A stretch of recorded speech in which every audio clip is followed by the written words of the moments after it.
We're back here with Morning Blend on Guardian Radio 96.9. Dwight Strachan along with Arabina Apia. And it's been just a little over a month now since the plane piloted by Byron Ferguson crashed in waters off western New Providence. And of course it's been a difficult time for the Ferguson family, and we're very pleased that Bjorn Ferguson, his brother, is in studio with us this morning. Bjorn, great to have you with us. I know this is a difficult time. I appreciate you being here with us today. Good morning. Thank you, Dwight. Hi. You reached out to us. Why did you feel it was important to come and speak out? A lot of people would not know where they would find the strength to do this, but why did you feel this was important? Dwight, my brother just deserved it, to know and allow the public to know exactly, what's happening, and just want the public to know exactly what's happening and how everything is unfolding. And from the 8th, when the incident happened, up to today's day, I just find it necessary to continue to speak out, let them know. Aviation is critical to the survival of the tourism product, which is our #1 industry, and the public must know. And so I found my voice. You were telling me that one of your other brothers is still a part of this investigation, this search. Let's talk about that, where things stand at this point. Well, we don't know exactly, I guess, what the authorities are doing in relation to the search and rescue, speak specifically to the Defense Force. They haven't communicated with us directly and let us know what they're doing. Well, any information we came by is through the media. So we're told that they're continuing their search. That's the extent of it. So they haven't been in contact with you guys directly? No. And this was like this from day one? We reached out through a member of parliament, we're from Fox Hill, just express our concerns, and a meeting was held on the Sunday with the Commodore. That was the first and last time we've spoken to anyone. And what did they say in that? What did they say in that meeting? What was the reaction or the response as a family? How did you feel once you left that particular meeting? Well, a lot of questions still weren't answered, but they made you feel like, okay, they're going to go out there and search, continue their efforts. And like I said, the incident, it took place on the 8th. The search was suspended. We were told that they would be there at daybreak. We were there at daybreak, and we didn't see any activity. Now, obviously, I can't see under the water, but I could see above the sea. No activity took place until about 10 a.m. that morning. We were there from about 5:30. Wow. All right, so there's a lot of different things here that we need to talk about. So let's see we know that you were concerned about how this initial investigation, the search effort was going, and what you see, I guess, is a botched effort with leaving the plane that night and coming back the next day not finding any more. Right? That has been well documented. The family's very concerned about Absolutely. that. Right? Has anyone explained to you why that was done like that? Well, the press conference, it revealed to us, like I said, no one spoke directly to us, but they gave, I guess, numerous reasons, explanations why they left. Boats half full, dark, it was too dark, which all indicate you came there with insufficient equipment, unprepared. That's what it indicates to me. Me in 2018, boats, you have big floodlights, you could light up with your boats, you could go and get the equipment with a boat and bring it back. But they left. They left. There was a helicopter engaged, and I was told on the scene, I was present, I was told they had fueling issues, so they had to return to base. They never came back. The following morning, a C-130 from the Coast Guard, they were there for about an hour. Eventually, they left. So, and I'm speaking firsthand, I was there, I was engaged in this. I was out on the water. My neighbors were diving. I was there. So I'm not speaking hearsay. And so, you know, and I mean, it's 2018, Dwight. Planes are equipped with electronic locators. I mean, it's, my God. It lasts, you know, the battery life's probably 48 hours. And today we can't locate a plane 2 miles from the airport. 2 miles, they can't locate a plane. That is an indictment. No one can tell me otherwise. As judging the supreme God of to tell me I'm wrong. It has been a month now. What are you hoping for? What, I mean, where do things stand with what the family believes is capable, possible at this time? Well, I mean, Dwight, as time passed, like, you know, we have braced for a very harsh reality. We probably will never see my brother again. So, I mean, now all our efforts, recovery, and just to bring closure. That's what, you know, all our efforts are. You know, we're just trying to locate the plane and see if we can locate Byron. How are your parents taking it? How are your siblings? How is Byron's wife, children? How tell us about that. It's rough. It's rough. I guess as time passes, you know, you start to find your strength, but his wife, devastated. They were married on the 1st of January. 1st of January has come in. Mom and dad. It's devastating.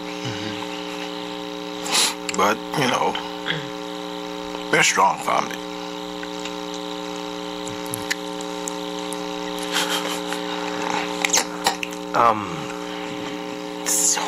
Yeah, this is rough. This is quite rough. It is. You know, it is. And, you know, Dwight, as a citizen in this country, and Byron being the young professional that he is, he don't deserve this. Yeah. He doesn't deserve it. Let's talk about some of the happier times. Tell us about Byron. Tell us about, you know, how many of you are there? There are it's four. Four. I mean, four, yeah. And he's behind me. I'm the eldest. You're the oldest. Yeah, so grew up very close. Every one of us. And all of you are young professionals. Yeah. You're an attorney. I'm an attorney. He's a pilot, licensed in Asia, Africa, United States of America, and the Bahamas. He's been flying from 14.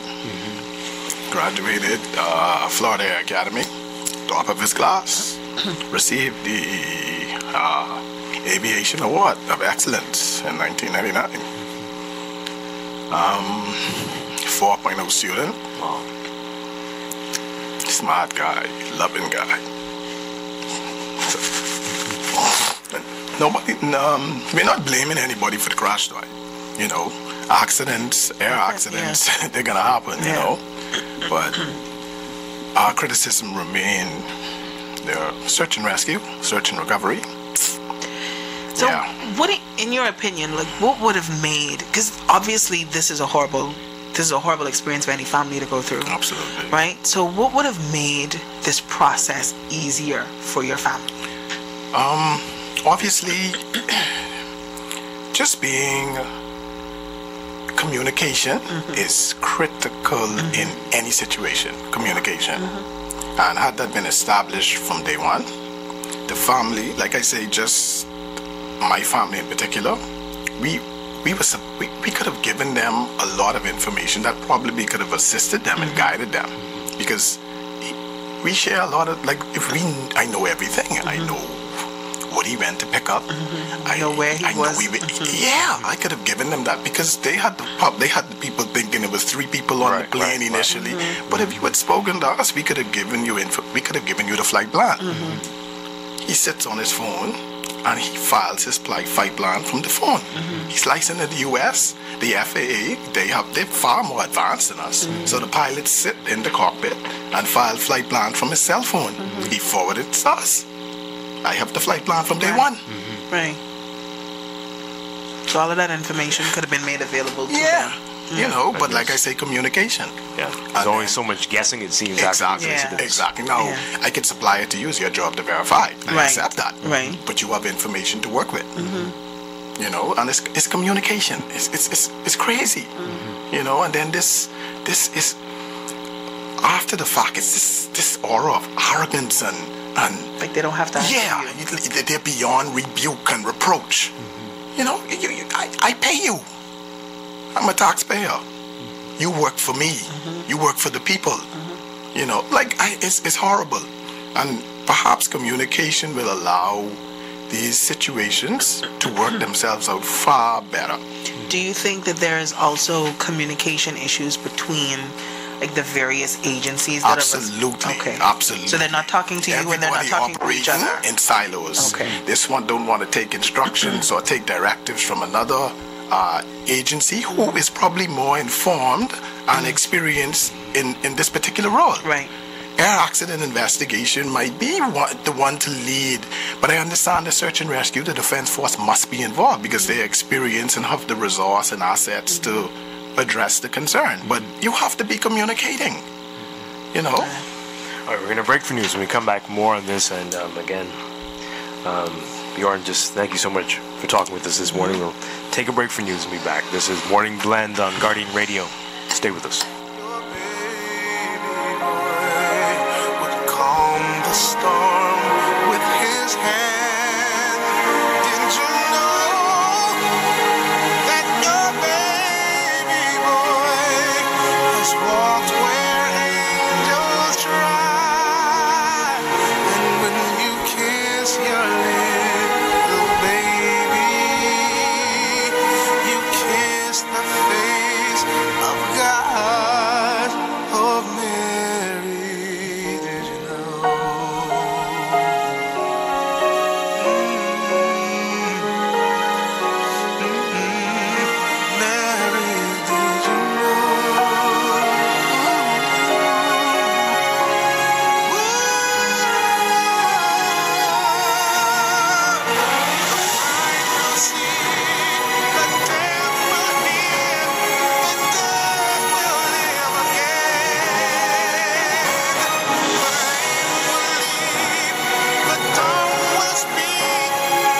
This is Guardian Radio 96.9 FM, Nassau, Bahamas.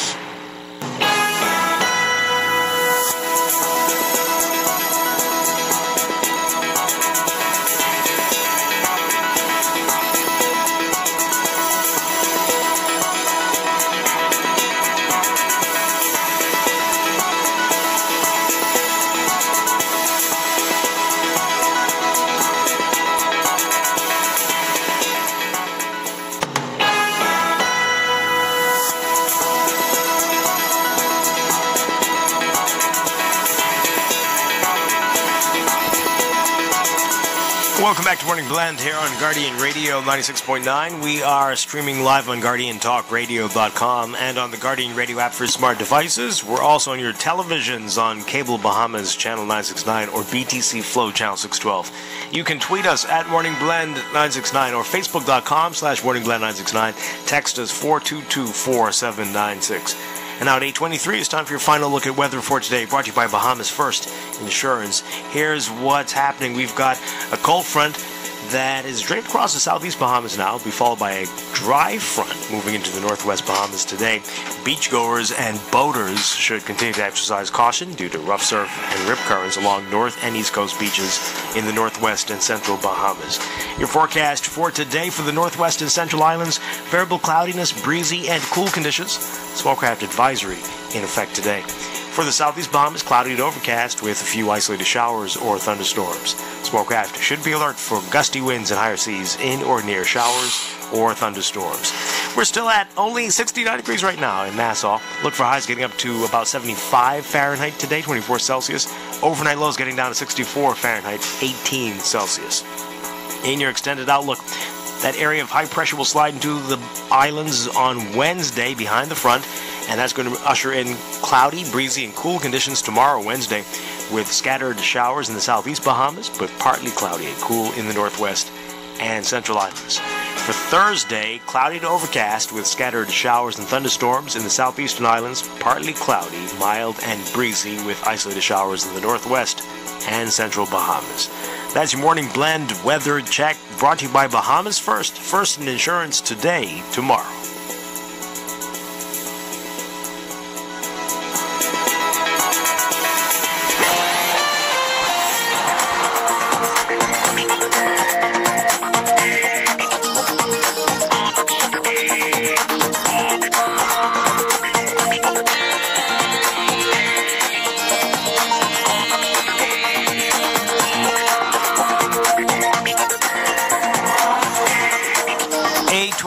The time now, time for your morning blend traffic alert and your real-time traffic. We're looking at some issues on Carmichael Road, heading westbound as you approach Coral Harbor Road. There's some heavy traffic there. And also Smiley Butler Highway northbound and Gladstone Road northbound, looking like very slow going there. Eastern Road westbound as well. And northbound on Blue Hill Road and East Street. Some delays there. That's your real-time traffic, and that's your morning blend traffic alert.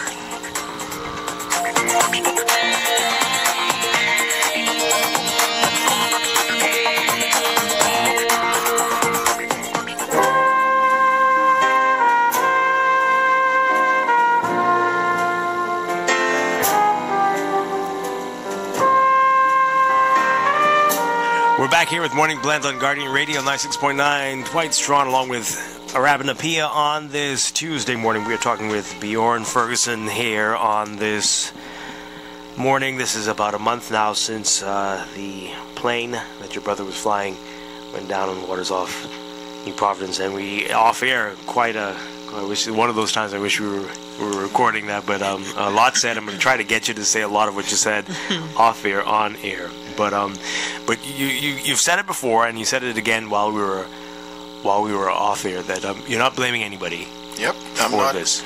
My family, we're not blaming anybody for the plane crash, or there's inherent risk, danger in flying, being a pilot.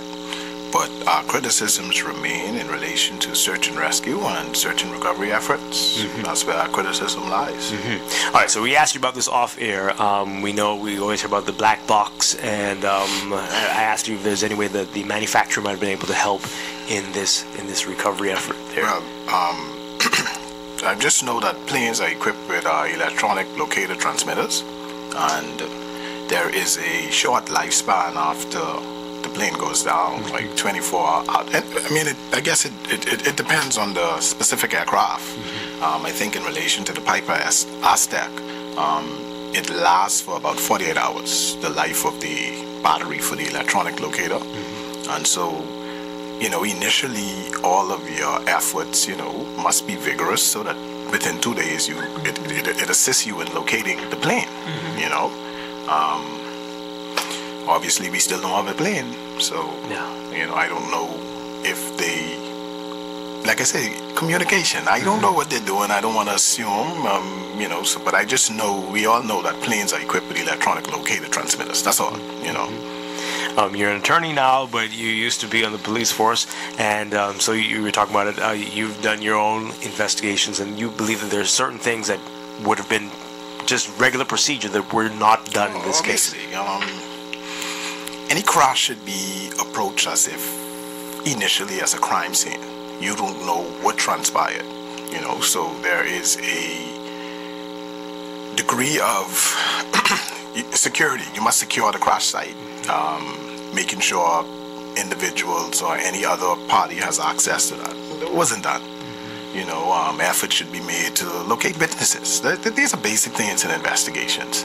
Obviously, at Nirvana Beach, that western coast, people reside along the coast.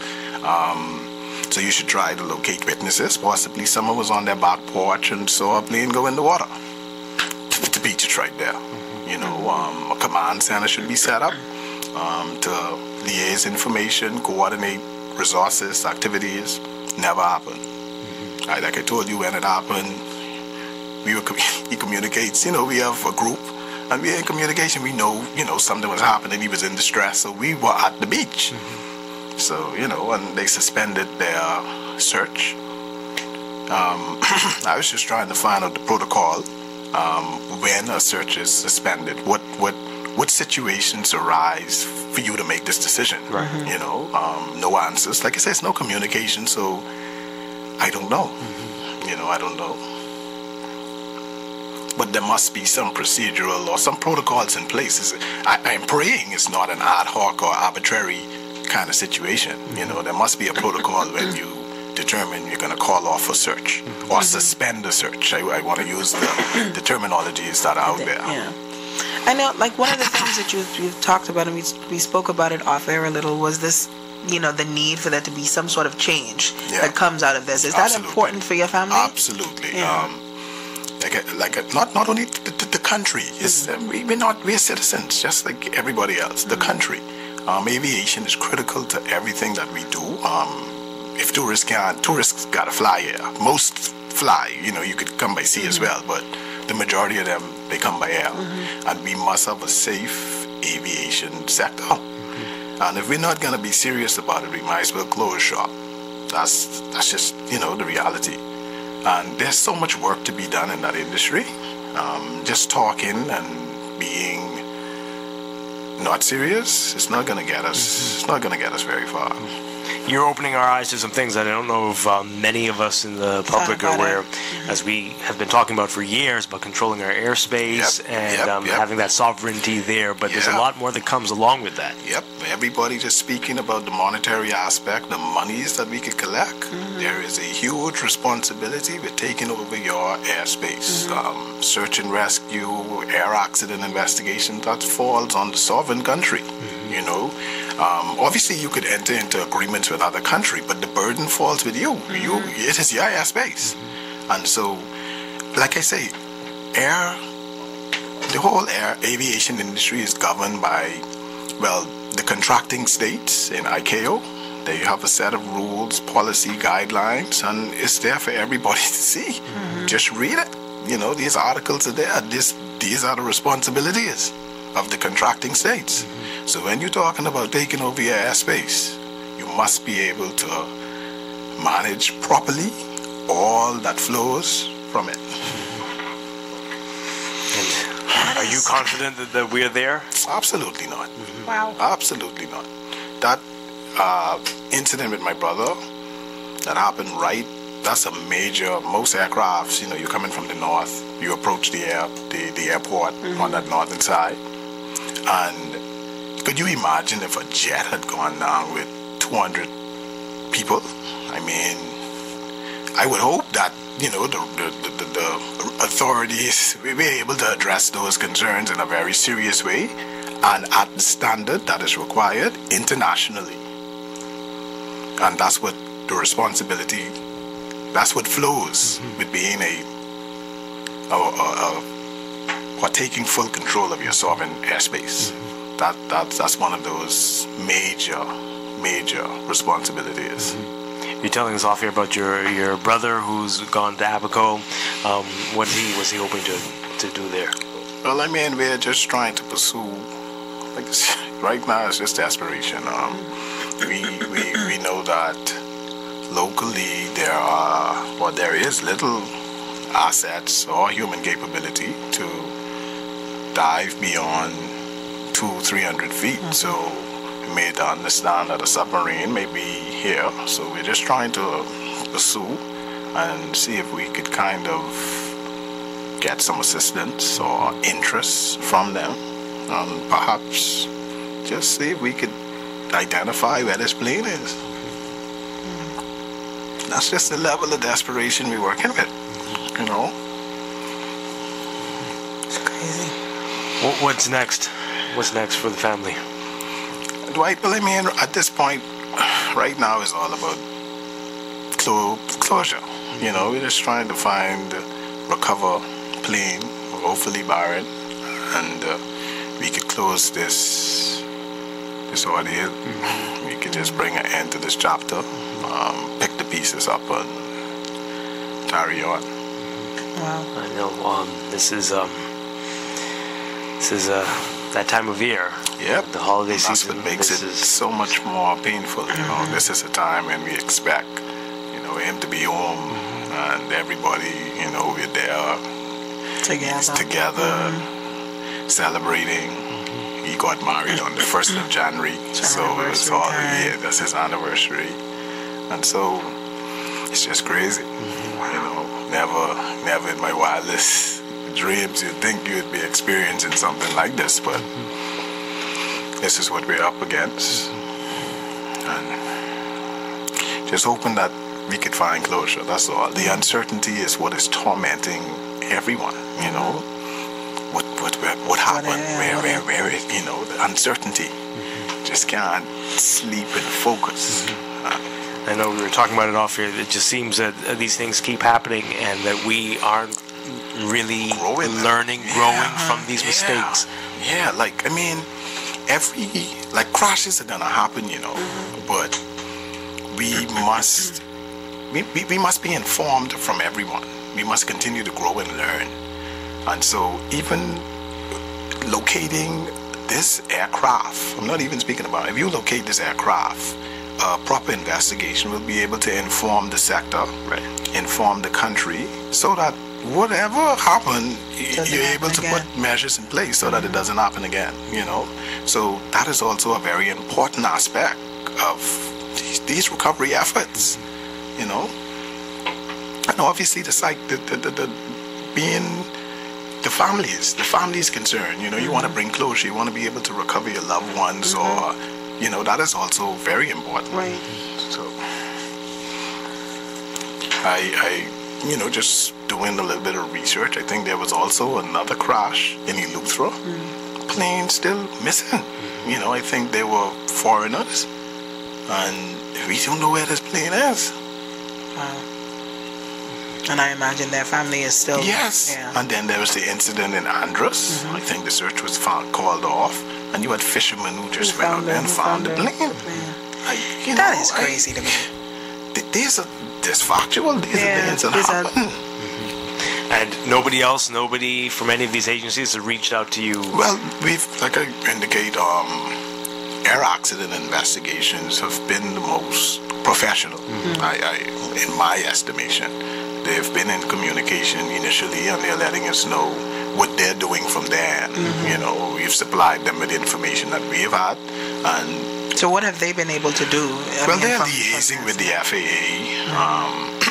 with the FAA and the owner of the plane, maintenance records and that sort of thing. Okay. And so they're preliminary stuff, but to do a complete and thorough, they would like to get the wreck so that they could test, Okay. Wow. Yeah. This is tough. It is. Bjorn and your entire family, we're all praying for you. We're all hoping you do find this closure. Because that's rough. And I just want to take the opportunity to also thank, the members of the public generally. They've been very kind to my family. Just the outpouring of love and support. Just want to say thank you on behalf of the family. Yeah. Thank you for sharing your story, talking with us today. I know this was not easy, but appreciate it. Thank you. Thank you. We're going to take a break and be back with more. This is Morning Blend on Guardian Radio.